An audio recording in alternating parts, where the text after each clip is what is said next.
পৃথিবীতে যত নবী রাসূল এসেছে সকল নবী রাসূল জন্মগত সত্যবাদী, আমানতদার, ন্যায়পরায়ণ এবং ধৈর্যশীল। কিন্তু আমাদের মুসলমানদের অবস্থা হচ্ছে আলেম ওলামা থেকে শুরু করে আমরা নিজেরা থেকেও শুরু করে যে আমরাও নেতৃত্বের অযোগ্য, আমরা নিজেরা থেকে শুরু করে সবাই থেকে শুরু করে আমি বলতেছি যে মুসলমানদের আজকের সবচেয়ে বড় সমস্যা কি? মুসলমানেরা মুনাফিক অবস্থায় দিন পার করছে। লাম্মা ইয়াদখুলুল ঈমানু ফি কুলুবিহিম, অন্তরে ঈমান প্রবেশ করেনি। বাহ্যিক ইসলাম নিয়ে মনে করছে নিজে ধোঁকা দিচ্ছে, আল্লাহকে ধোঁকা দিতে যাচ্ছে, পরকালকে ধোঁকা দিতে যাচ্ছে। বাহ্যিক ইসলাম কি? 5টা, তার মধ্যে 4টা, সালাত, সিয়াম, হজ, জাকাত। এই সালাত, সিয়াম, হজ, জাকাত মদিনায় হিজরতের পর ফরজ হয়েছে। তাহলে মদিনায় হিজরতের আগে 13 বছর আল্লাহর নবী সাহাবীদের কি শিখালো? সালাতি যখন নাই, সিয়ামে যখন নাই, হজই যখন নাই, জাকাতি যখন নাই, তাহলে মক্কার 13 বছর করলো কি? মক্কার 13 বছর ইমান বিল গায়েব শিখিয়েছে, ওটা আসল। মক্কার 13 বছর ইমান বিল গায়েব শেখানো হয়েছে, সত্যবাদিতা, ন্যায়পরায়ণতা, আমানতদারিতা, ধৈর্যশীলতা শেখানো হয়েছে, নেতা বানানো হয়েছে।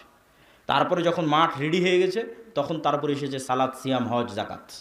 এখন সালাত, সিয়াম, হজ, জাকাত তো অবশ্যই আদায় করতে হবে, কিন্তু দুঃখজনক হলো সত্য আমরা এই বাহ্যিক এবাদতগুলোকে নিজেকে ধোঁকা দেওয়া, আল্লাহকে ধোঁকা দেওয়া, মানুষকে ধোঁকা দেওয়ার মাধ্যম বানিয়েছি। নিজেকে ধোঁকা দেওয়ার মাধ্যম কি? যাক, যা সুদ ঘুষ করলাম এবার হজ করে সব গুনাহ মাফ করে নিই, এটা নিজেকে ধোঁকা দেওয়া। তাহলে ওসি, ডিসি, এসপি, মন্ত্রী, মিনিস্টার, এসিল্যান্ড, সাব রেজিস্ট্রার, যে যেখানে ব্যবসায়ী, যে যেখানে দায়িত্ব পালন করতেছে, তার 50%-এরও বেশি নামাজি, তার 60-70%-এর বেশি হয় একবার দুইবার ওমরা করেছে, 2-3 বার হজ করেছে, তার 100% অন্তত কোনো মসজিদ, মাদ্রাসা, কোনো কমিটি, জালসা কমিটি এগুলোর সাথে যুক্ত আছে। কিন্তু ওর দায়িত্বের জায়গায় যখন বসতেছে তখন মিথ্যুক, ওর দায়িত্বের জায়গায় যখন বসছে তখন দুর্নীতিবাজ, ওর দায়িত্বের জায়গায় যখন বসছে তখন আমানতের খেয়ানতকারী। তাহলে সে মুনাফিক। লাম্মা ইয়াদখুলুল ঈমানু ফি কুলুবিহিম, এটা অসম্ভব, জেনে নেন এটা অসম্ভব যে একটা অন্তরে ঈমান বিল গায়েবও থাকবে, মানে আল্লাহর উপর ঈমান, ফেরেশতার উপর ঈমান, পরকালের উপর ঈমান থাকবে, আবার ওই অন্তরে মিথ্যাও প্রবেশ করবে, দুর্নীতিও প্রবেশ করবে, ধোঁকাও প্রবেশ করবে, এটা অসম্ভব। এক অন্তরে এই দুটো একত্রিত হবে না। লা ঈমানা লিমান লা আমানাতা লাহু। তাহলে ওই অন্তরে ঈমান প্রবেশ করেনি, বাহ্যিক আমল আছে, আর সে অন্তরের দিক থেকে মুনাফিক। এটা হলো আজকের মুসলমানদের সবচেয়ে বড় সমস্যা। এই জন্য আমি আমার বহু বক্তব্যে বলেছি আজকের মুসলমানেরা এই যুগের বানু ইসরাইল। কেননা গোলামির মাধ্যমে জাতির চরিত্র পরিবর্তন হয়ে যায়। গোলামি মে বদল জাতি হে কওমো কি তকদির, কওমো কা জমির, আল্লামা ইকবাল বলেছেন। গোলামি করতে করতে জাতির স্বভাব চরিত্র চেঞ্জ হয়ে যায়। তো বানু ইসরাইলেরা তো নবীর সন্তান। নবীর সন্তান কেমনে বলে যে আপনি আর আপনার আল্লাহ গিয়ে যুদ্ধ করেন?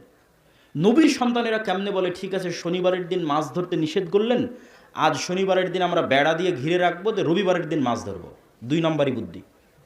তো নবীর সন্তান, তাহলে নবীর সন্তানেরা এই 2 নম্বরই বুদ্ধি শিখলো কোথায়? যখন ফেরাউনের 300-400 বছর গোলামি করেছে, গোলামি করতে করতে স্বভাব চরিত্র পরিবর্তন হয়ে গেছে। কিন্তু মুসা আলাইহিস সালামকে আল্লাহ ওই গোলামদের সাথে বড় করেনি। মুসা আলাইহিস সালামকে আল্লাহ বড় করেছে ফেরাউনের বাড়িতে, যাতে মুসা আলাইহিস সালামের মধ্যে এগুলো চুরি, চামারি, বাটপারি, দুর্নীতি, 2 নম্বরই, মিথ্যা এগুলো প্রবেশ না করে, যাতে মুসা আলাইহিস সালাম আত্মমর্যাদা, আত্মসম্মান, সত্যবাদিতা, ন্যায়পরায়ণতা, আমানতদারিতা, ধৈর্যশীলতা এগুলো গুণে নেতা হয়। তো মুসা আলাইহিস সালাম ফেরাউনের বাড়িতে বড় হয়ে হলেন নেতা। এবার নেতার সাথে পুরো কওম গোলাম। কেন? এই কওম 300 বছর থেকে গোলামি করতেছে, 400 বছর থেকে গোলামি করতেছে, যাদের রক্তের মধ্যে মিথ্যা, ধোঁকা, দুর্নীতি ঢুকে আছে। তাহলে এই জাতিকে নিয়ে এক নেতা কেমনে চলবে? চলতে পারেনি। এক মুসা আলাইহিস সালাম মাত্র নেতা, বাকি সবার মেন্টালিটি গোলাম। পদে পদে মুসা আলাইহিস সালামকে তারা বাধা দিয়েছে। শেষ পর্যন্ত মুসা আলাইহিস সালাম বিরক্ত হয়ে আল্লাহকে বলেছে, আল্লাহ এই জাতির দায়িত্ব আমি পালন করতে পারবো না, আমাকে উঠিয়ে নেন। কেন? নেতা একমাত্র ছিল মুসা আলাইহিস সালাম, কারোর মধ্যে নেতৃত্বের গুণ ছিল না। তো আজকের মুসলমানেরা জন্মগত নেতা ছিল। কেননা মুসলমানদের আদি পিতা তথা বানু ইসমাইলের বংশধর কোনোদিন গোলাম ছিল না। ফলত ইসমাইলের বংশধর পুরোটাই জন্মগত নেতা। যেমন আব্দুল মুত্তালেব কাফের এবং মুশরিক অবস্থায় মৃত্যুবরণ করেছে, কিন্তু কোনো মায়ের সন্তান দাঁড়িয়ে বলতে পারবে না যে আব্দুল মুত্তালেব কারো 1 টাকা মেরে নিয়েছে। কেউ দাঁড়িয়ে বলতে পারবে না যে আব্দুল মুত্তালেব এখানে ধোঁকাবাজি করেছে। আব্দুল মুত্তালেবের ছেলে আবু তালেব, আলী রাদিয়াল্লাহু তাআলার পিতা, কাফের এবং মুশরিক অবস্থায় মৃত্যুবরণ করেছে, কিন্তু কেউ দাঁড়িয়ে বলতে পারবে না যে আবু তালেব কারো 1 টাকার তসরুফ করেছে, আবু তালেব কারো উপর অন্যায়ভাবে জুলুম করেছে, আবু তালেব কাউকে ধোঁকা দিয়েছে। কেন? এরা কোনোদিন গোলাম হয়নি, এরা জন্মগত নেতা, এরা কুরাইশ, এরা ইসমাইলের সন্তান, এরা জন্মগত নেতা। আবু সুফিয়ান প্রত্যেক যুদ্ধে মুহাম্মদ সাল্লাল্লাহু আলাইহি ওয়াসাল্লামের বিরুদ্ধে, বদরে মুহাম্মদ সাল্লাল্লাহু আলাইহি ওয়াসাল্লামের বিরুদ্ধে, উহুদে মুহাম্মদ সাল্লাল্লাহু আলাইহি ওয়াসাল্লামের বিরুদ্ধে, খন্দকে মুহাম্মদ সাল্লাল্লাহু আলাইহি ওয়াসাল্লামের বিরুদ্ধে নেতা, তথা কাফের মুশরিকদের সর্দার, আর একদিকে মুসলমানদের সর্দার মুহাম্মদ সাল্লাল্লাহু আলাইহি ওয়াসাল্লাম। এই আবু সুফিয়ানকে যখন বাদশাহ হিরাক্লিয়াস জেরুজালেমে জিজ্ঞেস করছে মোহাম্মদ ইসলাম সম্পর্কে, তখন রেকর্ডার নাই, লাইভ নাই, ক্যামেরা নাই, কিচ্ছু নাই, তাও আবু সুফিয়ান মিথ্যা বলেনি, একটা শব্দ মিথ্যা বলেনি। কেন? এরা কোরাইশ, এরা ইসমাইলের সন্তান, এরা কোনোদিন কারো গোলামি করেনি, এদের জন্মগত স্বভাব ছিল নেতৃত্বের স্বভাব। ছিল মুশরিক, ছিল কাফের, কিন্তু গুণ ছিল নেতৃত্বের। ফলত নেতৃত্বের গুণাবলী সম্পন্ন আবু তলেবের ছেলে আলী যখন মুসলমান হয়ে গেছে, নেতৃত্বের গুণাবলী সম্পন্ন আবু সুফিয়ান যখন নিজে মুসলমান হয়ে গেছে, আবু সুফিয়ানের ছেলে মুআবিয়া যখন মুসলমান হয়ে গেছে, তাহলে একদিকে জন্মগত নেতৃত্ব আর একদিকে তাওহীদ, এই দুই শক্তিতে বলিয়ান হয়ে এরা হয়ে গেছে বিশ্বের নেতা। ছিল মক্কার নেতা, হয়ে গেছে বিশ্বের নেতা।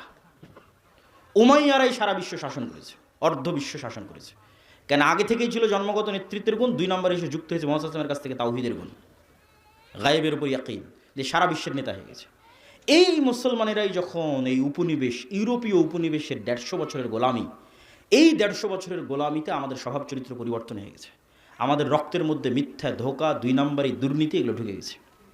আপনি আজ ইউরোপ যান, আমেরিকা যান, লন্ডন যান, সবচেয়ে বেশি মিথ্যা ডকুমেন্টস দিয়ে, মিথ্যা পেপারস দিয়ে, মিথ্যা ওয়াদা দিয়ে, মিথ্যা তথ্য দিয়ে, মিথ্যা কথা দিয়ে, মিথ্যা বেনিফিটস নিয়ে সবচেয়ে বেশি বসবাস করতেছে মুসলমানেরা।